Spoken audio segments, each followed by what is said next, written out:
that's the background of the story, guys. So now you guys know who this girl is. Liberal chick, debates Charlie Kirk. Aiden invites her on stream to debate Nick as one of the feminists. She declines, saying that I'm not going to platform a white supremacist / bigoted racist, blah, blah, blah, insert fucking stupid term here. And then I went ahead and I responded to her saying that stupid shit, and we could play the clip. All right.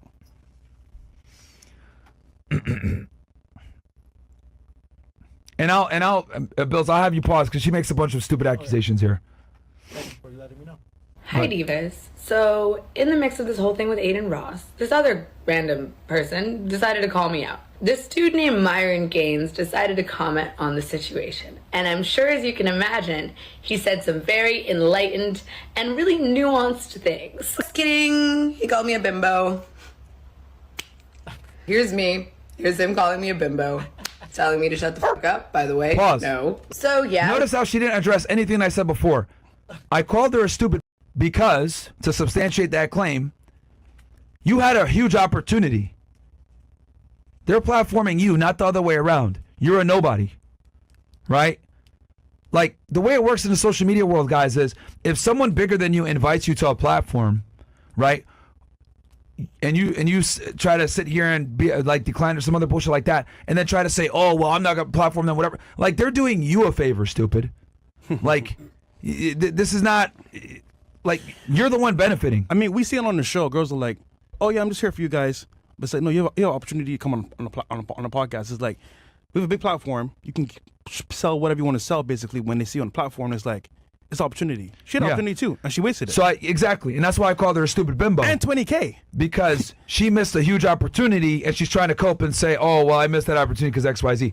And that's why I need to let her know, like, bro, you're not on their level to sit here and be like, I can decline invites like that and I'm cool. No, you're a fucking nobody. And I had to give her that reminder. Because how many times do we encounter chicks, just like her, by the way, that have this main character energy or main character feeling? A lot. All the time. It's crazy, bro. All the time. And we get, how many girls come on this show? Well, you need us. No, we fucking don't, bro. Yeah. Like, we really don't. If you look at all of our most viewed videos where we had the most live viewers, it was almost never when we had chicks on. Does she have a OF or no? This chick? I don't know. Yeah. I wouldn't be surprised. I wouldn't buy it anyway. Anyway, but all of our most viewed streams, right, when we had the most live viewers, 100K here, 20K, 30K, 40K, 50K, it's not when we have do after hours. Yeah. So surprisingly enough. Let's keep going.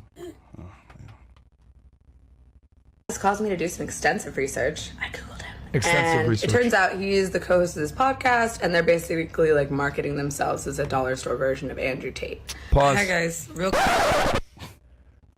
It is incredible to me when people try to say this bullshit, not knowing that we were doing this before Tate's meteoric rise, right, in 2022.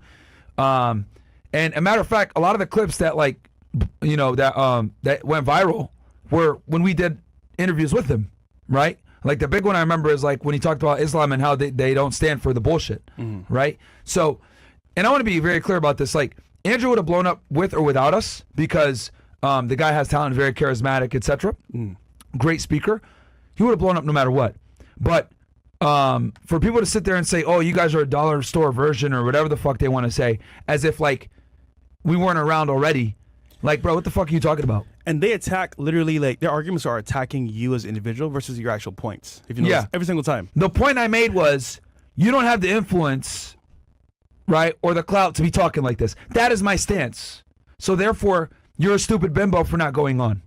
But she's not refuting what I'm saying. Let's see what else she's going to say. Quick note from Naima, the hungover editor. He wrote a book called Why Women Deserve Less. Crazy title. He has had and yeah, the book talks about the issues with feminism.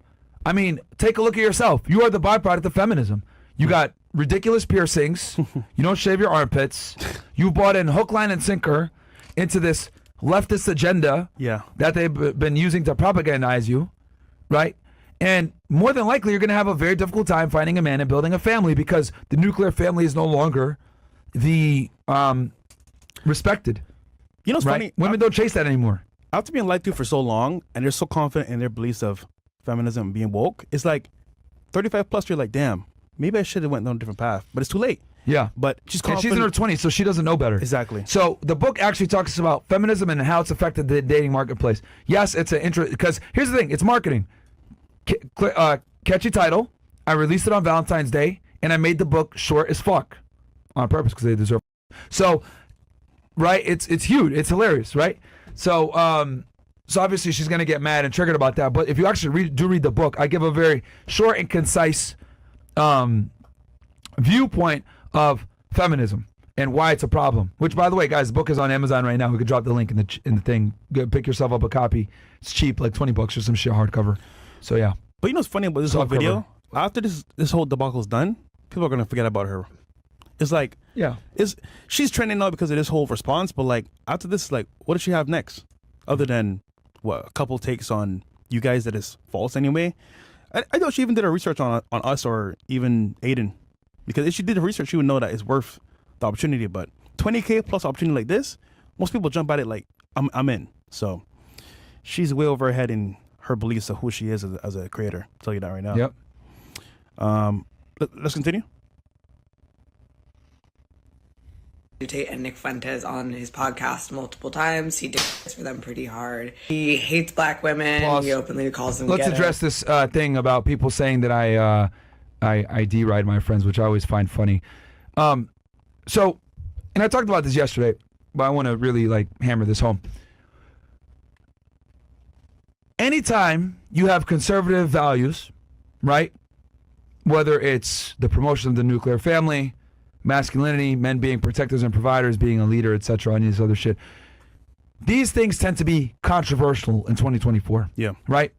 And though a lot of people agree with it, they can't actually go out and say these things. Right? It's no mistake that people like me, Nick, Andrew Tate, Sneako, etc., have been able to build massive audience. It's because there is a silent majority that's tired of the fucking politically correct left-wing bullshit. However, this is not necessarily exemplified in the social media world. Most social media creators either stay neutral or lean left. Why? Because it is far more profitable to be a liberal left-wing creator than it is to be a conservative right-wing creator. Okay?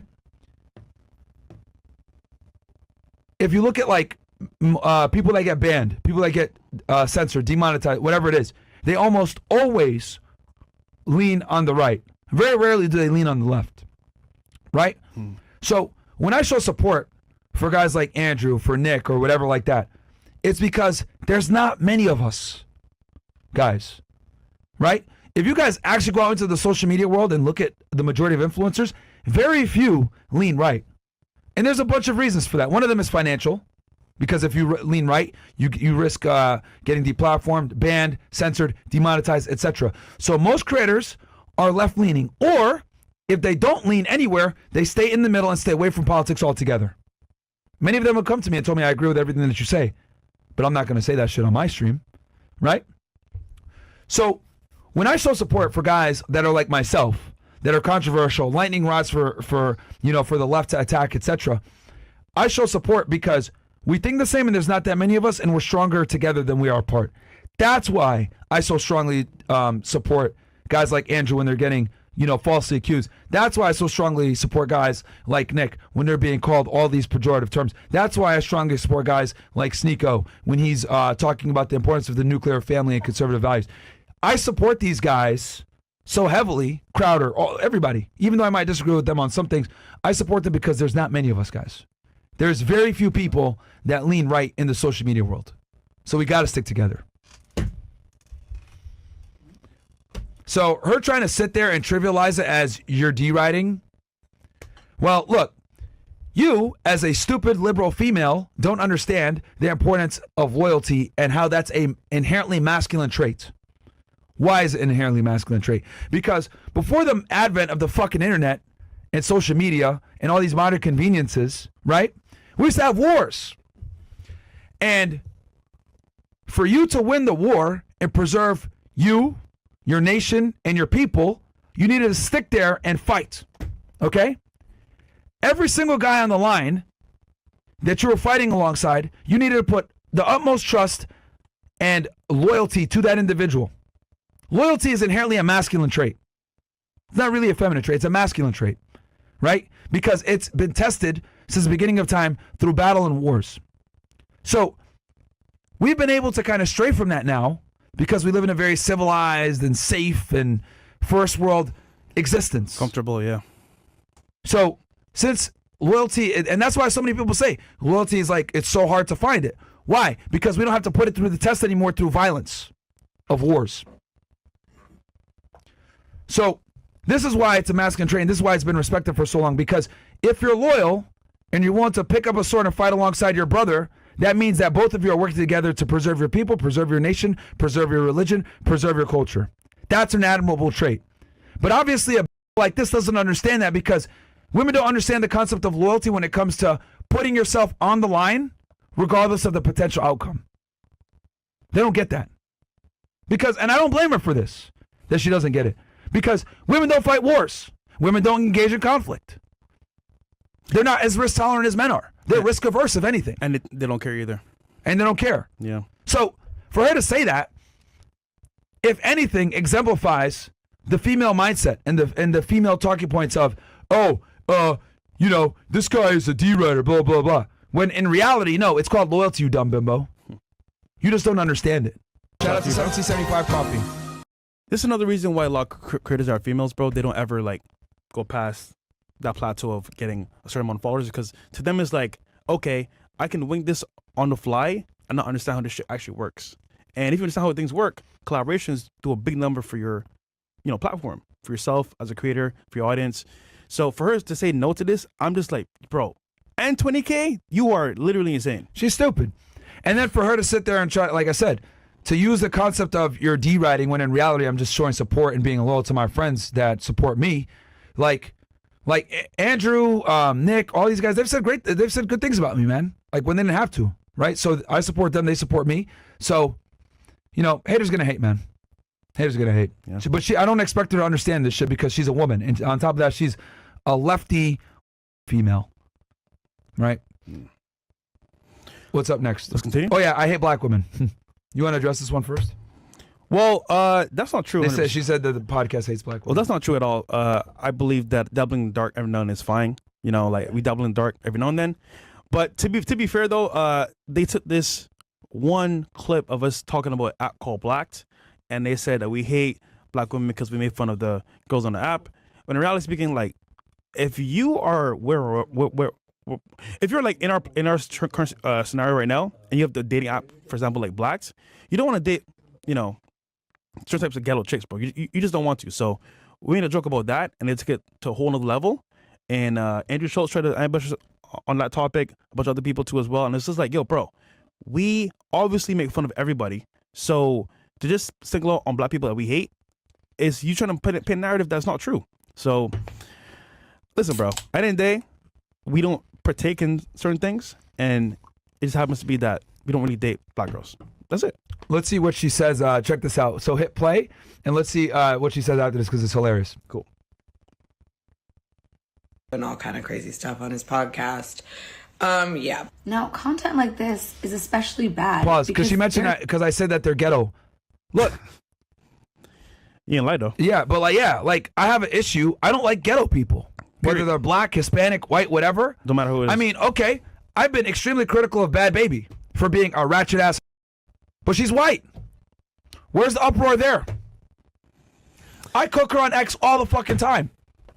Not one person comes in and says, Myron, you hate white women. See the fucking difference?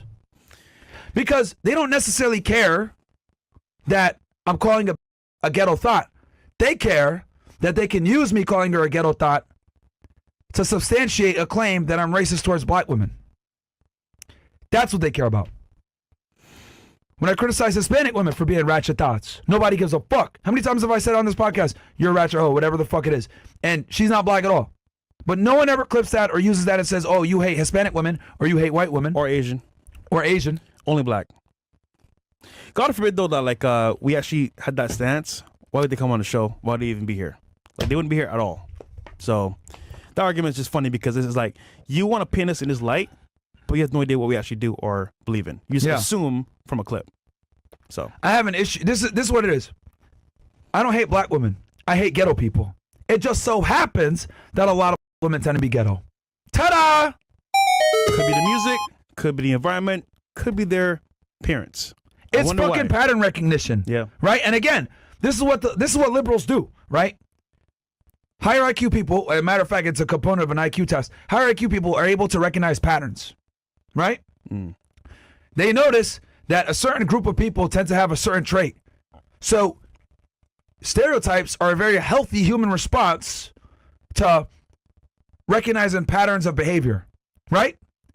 Every single one of you niggas right now, let's go into a dream scenario.